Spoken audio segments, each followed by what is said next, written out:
Ladies and gentlemen, welcome back to The Truth. I'm your host, the one you love the most, Niall Hessen, back with a brand new episode here on The Truth. Back once again by myself. Unfortunately, it is just going to be me here today. AJ's being lame, for lack of a better word, but no, he's got stuff going on, so it's just going to be me here today with our starts, sits, sleepers, and busts for week number 7 here in the NFL. Hope you guys are excited as I am. The good news with this is going to be a really quick show, and I know you guys love those quick shows, and honestly, I really like the quick shows as well. It just usually doesn't happen when we're each basically saying 12 names, so we try to make it, or we're trying to make it quicker. Hopefully, this is going to be able to help by going through this relatively quickly. Hopefully, we get out of here in 10 to 15 minutes. Just because I said that, it'll probably be 20 to 25 minutes, but regardless, should be fun and should be exciting. We'll try to get this going as much as possible. So, as always, we have our starts, sits, sleepers, and busts for you guys here in week number 7. Let's go ahead and take a look at my first start. It's going to be Brian Thomas Jr. Don't forget to set your lineups early. The Jaguars are once again in London. I feel like they're like the most Londonized team in the NFL. Like it always seems like the Jaguars are honestly the most, or the team that's been in London the most. Also, I do want to point out, I think I mentioned this in my last show, but the cough and all the stuff that I have going on with me is allergy related. And although, they've been better, knock on wood, if I randomly, mute myself or whatever, it's because I have to hack or something like that, like I probably do right now. I apologize. I really do. And normally, when I have AJ, I'm able to kind of hide that and I don't have to necessarily like stop what I'm saying and there being a brief pause. On top of that, I got to look up each player and stuff like that. So it might be a little bit slower from that perspective, but I wanted to just throw that disclaimer out there. Anyways, make sure your lineups are set. The Jaguars play back to back weeks in London, including this week against the Patriots. Should be a thrilling matchup, right? Like, these London matchups are always like, yes, I'm so excited to wake up at 9:30, 8:30, or 6:30, depending on where you live for these matchups. But Brian Thomas Jr. last week in London had a little bit of a slow game, actually his slowest game of his fantasy season, his young fantasy career. He had 5.7 points, had 3 catches for 27 yards.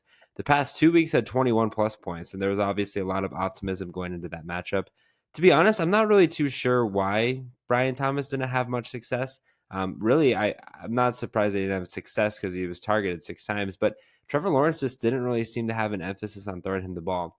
He did have one drop late where he hadn't really gotten a catch, it felt like, for probably since the first quarter. And he had gotten a ball thrown him in the end zone and he dropped it. I mean, he easily should have made the play. He didn't. It happens when you sit on your ass for a period of time like he did, but it was something that was interesting to say the least. And it was one of those things like if you've been cold or haven't really received the ball for 15, well, I guess it'd be 30, 35 minutes by that point, you're going to probably have a drop. So anyways, it was a rough game for him, but I think he'll bounce back nicely. Jacksonville's now sitting at 1-5, absolutely terrible on the year. I think a lot of people maybe were expecting this, some were not, but they've been in this position before and they made their way all the way back to actually making the playoffs. So it'll be interesting to see if they can do that. They got a pretty favorable matchup going against the Patriots, who also are 1-5. So I think Brian Thomas Jr. is going to be getting going often and early. So make sure if you have him on your team that you are starting him. I think you shouldn't be dissuaded just because of a little bit of a rough start that he did have last week. Secondly, I'm going to go with Anthony Richardson. He seems to be fully healthy. Going into this, I'm recording this on Friday evening, by the way. Going into last week, I thought he was going to be relatively healthy and going to be in a good position to play, but unfortunately, that wasn't the case. Obviously, he hasn't played in 2 weeks now, I should say. Technically 3. He got hurt in that last matchup there against Pittsburgh in week 4, 3 for 4, 71 yards, 5.24 fantasy points.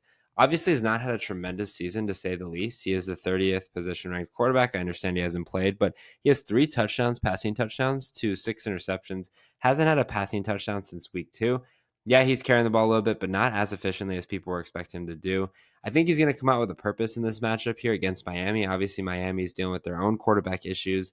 Joe Flacco kind of held the fort down for the Colts, but it is something to really monitor moving forward here. The Colts are sitting with a 3-3 record, second in the AFC South. I don't know how they do it. They didn't have Jonathan Taylor last week. They haven't had Anthony Richardson for a period of time. I guess it's that Flacco magic that Flacco was able to kind of hold the ground for as long as possible. But in all seriousness, I am starting Anthony Richardson in one of my leagues. I picked him off of waivers. He is rostered in about 75% of leagues, and I think you should definitely pounce on that because his rushing upside's through the roof. I understand rushing isn't everything, but it's one of those things that could really help propel your fantasy team. And to be quite frank, the quarterback position just doesn't seem that it's kind of in one of those things that is going to really be in the middle there. But it is one of those things that you just don't know. So it's one of those. I don't know how many times I'm going to say it's one of those things. Regardless, you should start him. Miami's a favorable matchup, even though they've had an okay season as far as defensively is concerned. Obviously not offensively, but Richardson should be a good go-to target. I'm going in circles, so I'm just going to shut up. So my final start, I should say, is going to be the Browns running back. And to be quite frank, I don't really know who it is. I think Nick Chubb is en route to, kind of getting playing. It says he's out, but it also says he's expected to make his debut in week 7 and could be relied upon more heavily than anticipated, with Jerome Ford likely sidelined. I think there was an emphasis to get Nick Chubb in the lineup this week, regardless if Jerome Ford was healthy or not. But if he is fully healthy in Nick Chubb, he is definitely a must start. I understand he's kind of one of those guys that obviously had a terrible leg injury last year in week 1 or week 2, whenever it was. I think a lot of people are kind of cautious about that. But at the end of the day, he's going to get a lot of repetitions. He's been good to go. He's got legs of steel. I definitely think there's some caution with starting Nick Chubb, but he's one of those guys you've kept on your roster just to hold out. Could be arguably the best pure runner in football, which is something that is kind of underrated, particularly with fantasy, particularly with struggling teams like the Browns are. They're 1-5. They could ultimately be making a quarterback change this week. That's still TBD. But regardless, if Deshaun Watson's the quarterback, Nick Chubb is going to get a lot of opportunity. And again, he's probably going to be a little bit, I guess, cautious, or I wouldn't say scared is the right word, because I don't think that's necessarily what he is, but he's definitely going to be a little bit cautious. But I definitely think that his potential could really kind of elevate him to that next level, even though he still carries that injury designation. There's still a lot of things to be optimistic about moving forward. I'm really curious to kind of see what happens there. Now let's go ahead and go to sits. I'm going to go with Will Levis. Obviously, Will Levis, I've jokingly made a hot take that he's going to be a Hall of Famer. Has definitely had a rough start to the year. He has had at least one interception in every game. Week 4, where he got injured against Miami, obviously not a good game. Last week, not a good game as well. 16 for 27 for 95 yards, the 1-and-1 touchdown interception there. Had 3 carries for 15 yards as well. So obviously has not had a great success. I would kind of consider him to be in the bust category, but I think he's going to do somewhat a little bit better than last week, just because he kind of can't do worse than last week, in my opinion, if you're a starting quarterback in the NFL. He is going into Buffalo, which is going to be an interesting situation regardless, but he is my full-gone Hall of Fame quarterback. I think he definitely has got a fire under his ass. He's got to realize that, hey, I mean, there's some quarterbacks in the draft that Tennessee could really go after, especially if they're in an intriguing position, currently sitting at 1-4 right now. There's a great opportunity or a great potential that Tennessee is going to be put in a position where they're going to have to draft early for a quarterback or something like that. And Will Levis could get the boot. That's just how quarterbacks roll in today's society. Regardless, I'm kind of rambling on and on here. It's kind of hard to not do that when I'm talking about myself. Buffalo is an interesting matchup because Buffalo, on the road in Buffalo is going to be tricky to say the least. But at times I feel like Buffalo's defense is very susceptible to overall offensive performances to be successful. They're the 12th ranked defense, but the Bills' defense at times could have been a lot higher. And going into the season, or going into this matchup, for example, this is a perfect opportunity for Tennessee to kind of get their foot under the route and kind of a game they're not expected to do well to have some type of success. But I do think he's going to not necessarily be a start potential, maybe 10 to 11 points, not in that bust category, but definitely in the cautious category or the sick category. Secondly, I'm going to go with Garrett Wilson. Obviously, the big news of the week, well, 2 big news. One of them was a trade. Amari Cooper, I believe it was to the Bills, but Devontae Adams gets traded to the Jets to reunite with Aaron Rodgers. This is an interesting stat. In week 5 against Minnesota, he had 13 receptions for 101 yards and 1 touchdown. He had 23 targets on the day. 23. That's probably the highest I've ever seen in my life. I'm going to be quite honest. I have never seen more than 20, probably more than 15, 16, 17 targets. Maybe Keenan Allen against Minnesota. It always seems to be against Minnesota. They target their best player. Regardless, Garrett Wilson is the 7th position ranked wide receiver. His production is going to falter. I think there's a lot of people that are speculating that Garrett Wilson could be considered a wide receiver 2, like a low-end wide receiver 2, especially with the addition of Devontae Adams. But you really just can't jump to conclusions, and you really can't tell right now. It's a little bit too early to tell for sure. I do know Devontae Adams and Aaron Rodgers have a tremendous connection. Obviously, seeing that a lot in Minnesota when he was with Green Bay, or they were with Green Bay, it's very hard to see to say the least. But this is a Jets team that's hungry for some wins. They're 2-4. They're going into Pittsburgh, a difficult situation, and I think there's going to be a lot of focus with Devontae Adams and Aaron Rodgers. I think Garrett Wilson obviously is a tremendous wide receiver. He definitely thrives more when he's by himself. And Aaron Rodgers and Garrett Wilson have started to develop a connection, which Garrett Wilson was not able to do with any of the quarterbacks that he had last season and the disaster that was for them. So I really just think that his production is going to be limited, particularly in this week. I understand the draft capital that you spent on Garrett Wilson is going to kind of shy you away from some different situations, but I wouldn't be too shied away. Just this week is definitely going to be a careful week to say the least. And there's a lot of good wide receiver matchups. Not saying that you would consider sitting Garrett Wilson, but there might be some guys that are on your bench that may actually be a better fit and have more success as a whole. And then the final set I have for you guys this week is going to be Herbert the Pervert. Yes, Justin Herbert. He is going into a Monday night matchup at Arizona. I've yet to see Justin Herbert kind of break through the roof this season and have fantasy success. He's only had 2 rushing yards in his past 3 games. I understand he's not a rushing quarterback, but that still is disappointing for a guy, especially like Justin Herbert. Going into their second straight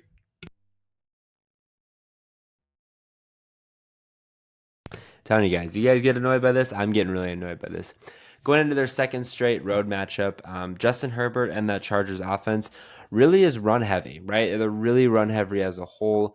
Gus Edwards, who I believe is now on IR, but really J.K. Dobbins is doing a tremendous job there, toting the rock, and they're going to continue to do so. That's where they have most of the success. Although, Herbert has been trending in the right direction. Each of his last 3 weeks, he's gradually moved up 9 points, 11 points, 14 points. I mean, yeah, is that phenomenal numbers? No, but you got to factor in that he's been injured going into the season, had the bye week to kind of reset, and now he got 14 fantasy points. Woohoo.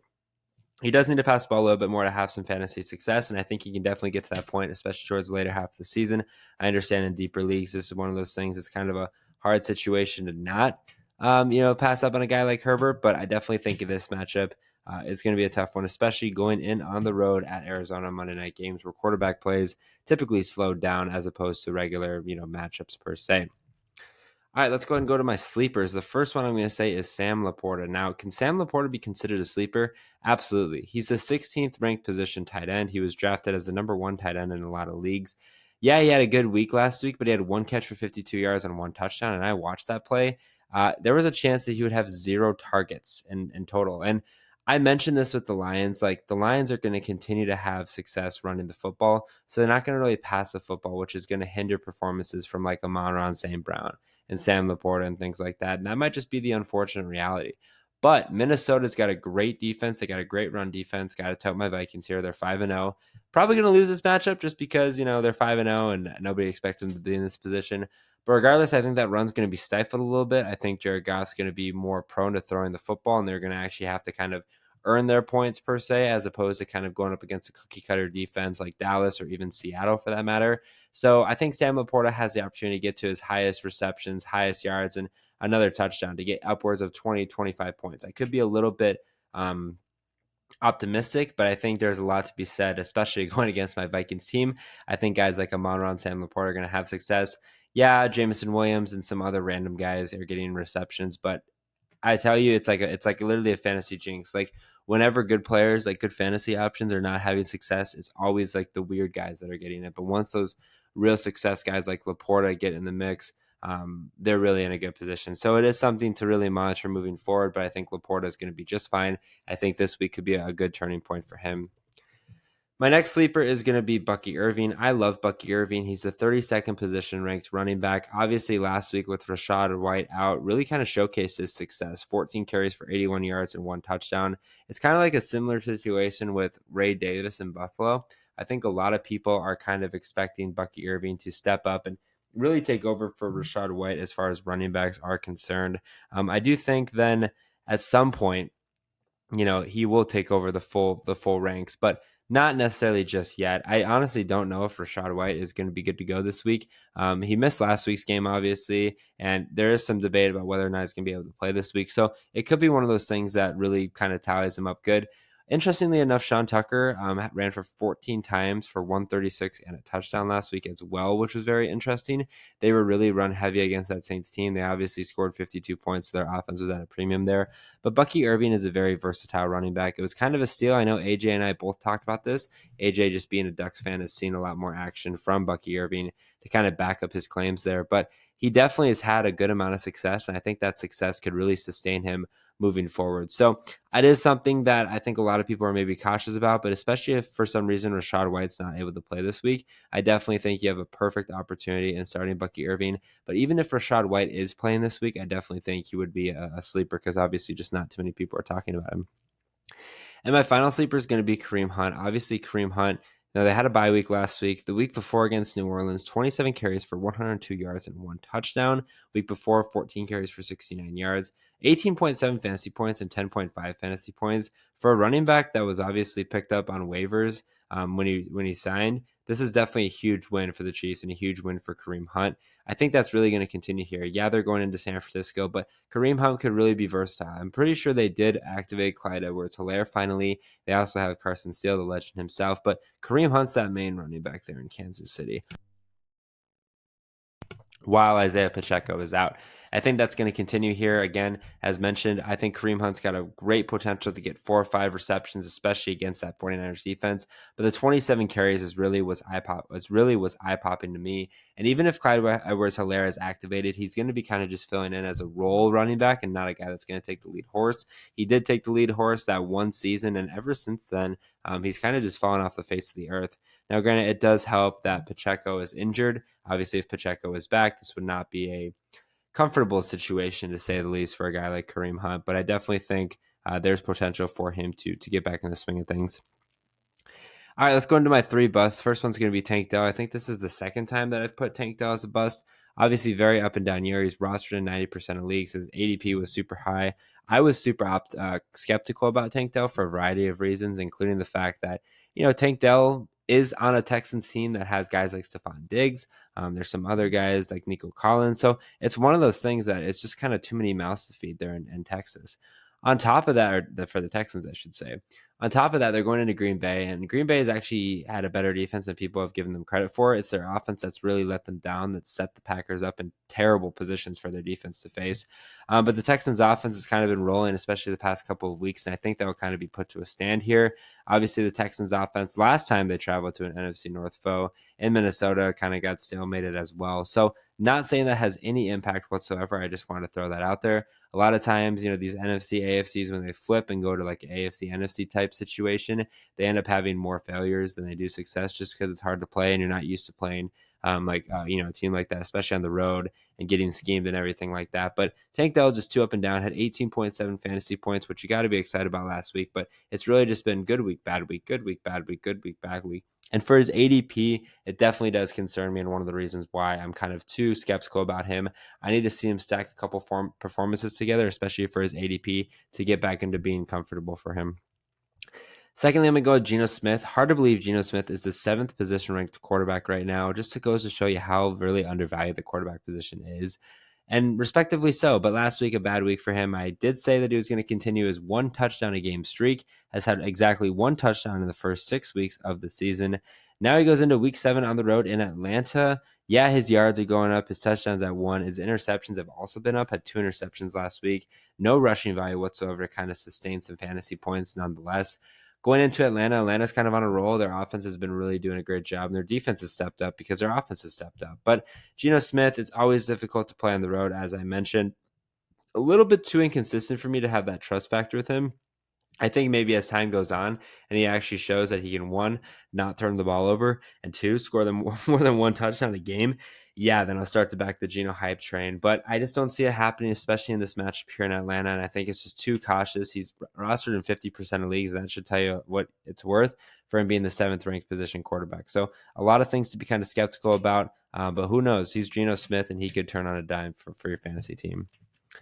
And then finally, I'm going to go with Aaron Rodgers. I know, kind of a little bit devastating to say the least. He had his 2nd best performance last week, 17.7 fantasy points. Honestly, had a pretty good week against Buffalo. Watching that game on Monday night, he looked a lot more comfortable and a lot better. I know that he brings in his guy, Davante Adams. I think that's a good pick for the future, like this season as a whole. But Davante Adams, they still got to learn that Jets offense. It's one thing to throw to a guy consistently, but it's another thing when you're throwing to a guy that's been in the offense for a period of time and has gone through similar experiences, and that just hasn't been the case for Aaron Rodgers and Davante Adams. On top of that, his offensive line has really not done a great job. He's been getting frustrated with his offensive line. He's been taking some massive hits, been dealing with some tough situations. It's just a lose-lose situation all around. And I think that's going to continue going into this matchup here, as the Jets, are going to take on. I'm blank. The Steelers, sorry, on Sunday Night Football. So I would fade Aaron Rodgers, maybe slightly because I'm an Aaron Rodgers hater, but I kind of need to see that connection at least for a week. I think a lot of people will be disappointed in not only Aaron Rodgers, but Devontae Adams' performance in this first matchup. Not first matchup, first time playing together. In what, 3-4 years? It's been a long time since that happened. So be cautious about it. Be cautious about Rodgers' injuries this season. And you can tell he's kind of getting beat up, which is kind of aging him a little bit, which fantasy owners like Aaron Rodgers, or Aaron Rodgers fantasy owners like myself, are not too excited to see. I also wanted to make a quick note before I ended the podcast here. I'm sorry how the podcast looked yesterday, or last show, I should say.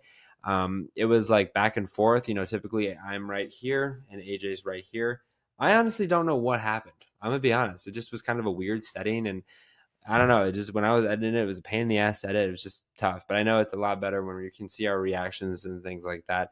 It was not my intention on my screen. It showed that it was recording 2 halves, but when I went to edit it, it showed like an hour and 13-minute clip, and that was not how long we recorded the podcast for. So I just wanted to throw that out there, and wanted to tell you guys that before we ended the show here. But thank you guys for listening to another episode here on The Truth. If you guys did enjoy it, make sure you follow The Truth on Twitter at @TheTruthAs1 to stay up to date with the latest information regarding The Truth, including podcast dates. Almost got through it. Podcast uploads and other important information you don't want to miss. Make sure you guys also follow The Truth on TikTok at Instagram and TikTok at the.tt.truth. Are you looking to find a drink that offers peak hydration, raises your energy levels, speeds up your recovery, and keeps your mind sharp through focus and memory?